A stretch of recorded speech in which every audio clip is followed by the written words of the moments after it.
Since the outbreak of the COVID-19 pandemic, e-learning has become a form of learning outside the normal class instruction or lectures.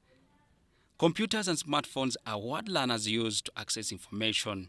I think it's very essential, just by looking at the interest of homeschooling, media teaching during the pandemic, because it's changing it's changing the way learning happens.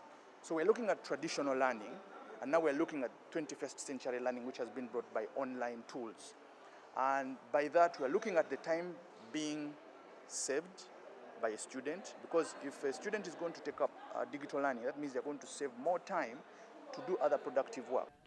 The Ministry of Education and Sports has approved e-learning in tertiary and higher learning institutions to pave for the ministry's plan for adaptation of e-learning in primary and secondary education. We had the home study materials approach. Then we also had promotion or encouragement of online learning or e-learning, but specifically for the tertiary and other institutions, the higher education subsector. For the basic and secondary education levels, we have not yet come up with those guidelines yet, because it is not yet our official position that e-learning or online learning should be adopted in that level.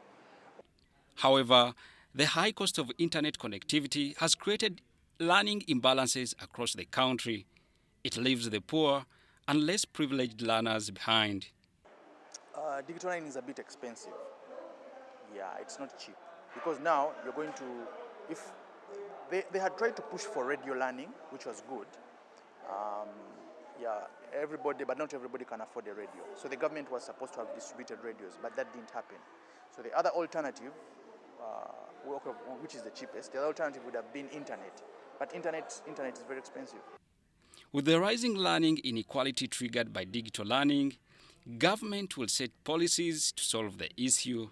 As a sector, we want to come up with a digital agenda that will give us a roadmap on what do we envisage for adoption of ICTs to facilitate education delivery, but also learning. Now, of course, good enough, we already have enabling laws that can help us regulate that space. Joshua Kagoro, UBC News.